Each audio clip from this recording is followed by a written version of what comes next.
How's it going, everyone? Today we have Myles Bell joining us. Myles, current BW hockey coach, and also runs the HPL Wolves program on the island. Myles, a 2-year pro, sixth-round draft pick, New Jersey Devils. Also was a ECHL All-Star. He was a 5-year WHL player with the Regina Pats and Kelowna Rockets. He was a first-round WHL draft pick to the Regina Pats. He was a top 10 scoring leader. Also was assistant captain for 4 years as in the WHL as leader, and also played his minor hockey in Calgary for the NWC AA Flames. Thanks for joining us. Well, honor, great to be here. Yeah.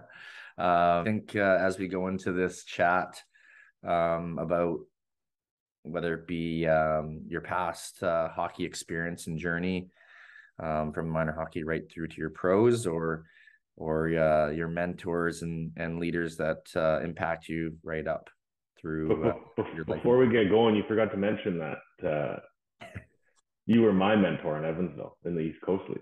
That's right. We're lucky to play with each other, and I guess you lived up above our apartment, so pretty much roommates. Yeah. I learned all my good habits from you. All my bad ones came from elsewhere. I promise. Anything else you want to add into the intro? No, that was more than enough. Perfect. Good addition to that. So for the first question here, just a little bit about your past hockey experience and your journey, what your thoughts are on hockey development, both as a player but also as a person, how important it is. Well, it's an interesting question in the sense of development has changed so much since both of us were in minor hockey. Like where I'm from, west of Calgary, it was, let's call it 7 months a year where everything was frozen. So you just went and played, right? There was no such thing as development ice. We didn't have skill coaches. We didn't have any of this stuff. We just went and did it because it was available for us. But now that I've moved to the island and, the environment doesn't allow for it and we're strapped for ice times, I think it's so beneficial for kids to be involved in programs like yours. Just the opportunity to have extra ice, whether it's, some of them are at 5:45 in the morning, some of them are late at night, but just the opportunity in a place where hockey isn't, maybe the priority like it is in Alberta or in the mainland. I think it's more than anything, it's just extra reps, extra ice. As long as players go into those ice times with the goal to get better, regardless of what you're working on that day, right? They can't regress if they're working at it, regardless of what we're teaching. I know when I'm out there, I focus on certain things, and when you're out there, you focus on certain things. So it doesn't really matter which day the kids show up; they're going to get something out of it as long as they're willing to learn. And at the end of the day, that's really all that matters, is that those kids are self-motivated, right? We're just putting the drill in front of them. We're there to help them if they need help. But if they're a motivated self-starter, sky's the limit for them, especially with what's going on here now with hockey starting to become more and more popular. I think the sky's the limit for a lot of these kids. If they really want it, they can go and get it. Yep. No, of course. I think as we both align that, of course, they're playing the game of hockey, learning the skills in hockey, but also how it relates to real life. All aspects. I think one of the biggest ones is a lot of the kids' focus and their work ethic. Just learning how to, when you have to go to the rink every day, it can kind of get a little stale and get a little tiring and get a little fatigued. But as you grow up, I think you get a lot of that repetition of different things, whether you're in the same environments and stuff, and you have to find that motivation and passion to put your efforts towards, I guess, what you want to do or your end goal. So certainly good points from the coach perspective. How about from your player perspective, coming up at a young age through your career and journey? Well, I was very fortunate in the sense of I had access to good coaches when I was a kid.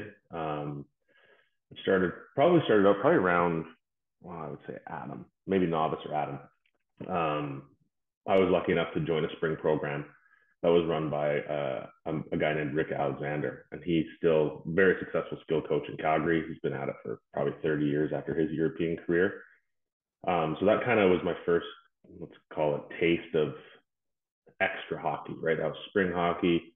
That was the first time I'd been chosen to go play somewhere that wasn't my home association, and just a different style of play. I'd never seen European hockey. I'd never even really heard of it. All I'd ever heard of was the Calgary Hitmen, the Calgary Flames.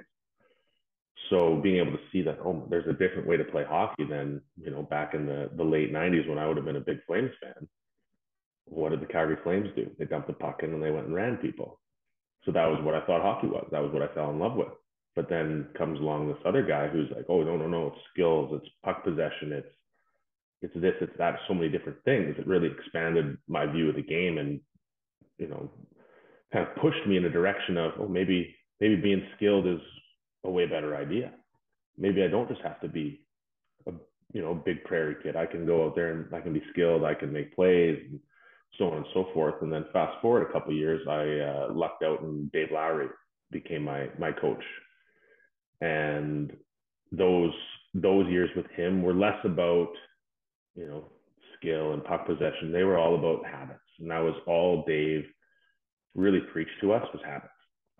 Stopping on pucks, making sure you're low support, making sure you're always available for a pass. Just little things like that I think are missed nowadays.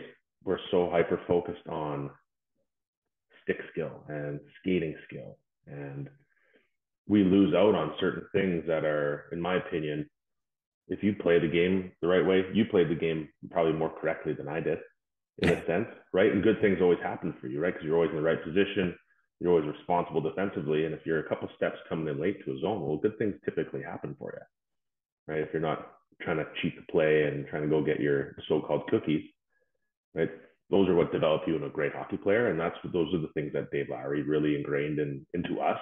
Like, I think if you were to look at that program that he ran, I would bet you 10 out of 16 players played WHL or better. And he was in Calgary. Yeah, yeah. So his son Adam was on the team. Brady Ramsey, you know him from Wichita. He was on the team. A bunch of guys like that. But, maybe not the most talented group of kids, but everyone did the right things Early, all the habits correct. Yep. Yep. Yeah, no, very good points. Interesting. Again, just to educate the listeners, followers, I think, as you say, playing the right way is extremely important. That's one big factor on coachability and we'll say getting up the ranks, I guess, to have the coach's trust. Though on the other end, players like, I don't want to say like yourself, but like, those players that take chances, take risks, that's also an advantage to some players of how they can make it. And that side can work. It's just a matter of what that coach sees or wants, and then what the team is needed in what position. But I do, as you get up to, as we got up to the AHL AHL ECHL to get the call up to the whatever you call it, the big leagues or the next level up, they're really looking for that player that they can trust and put in the lineup, more so versatile. Yeah, 100%. I think just in my personal experience, going from the ECHL where I was relied on to score goals, and you get called up to the American League, and you'd sit in a hotel room for 3 months, just looking for a chance to go out there and play, and then you'd get out there and play, and you'd be relied on to kill penalties, something that maybe you're not all that comfortable with, that you don't typically do on your regular team, but through years of proper development and through always being interested and engaged in learning, when you get to the pro ranks, maybe that means you're not a penalty killer. Maybe that means you sit on the PK video session every once in a while just to see what they're doing. Yeah. So when you do, maybe you do find yourself in a situation where, hey, I'm on the penalty kill. This is a very important shift. Maybe the go-to guy got hurt, and you can have an opportunity to make a difference for your team. But if you were, sitting in the hallway kicking the soccer ball around for 2 hours before the game instead of poking your head in and maybe learning something, those opportunities might pass you by. Yeah, no, those are all really important for, I guess, everyone to hear. How about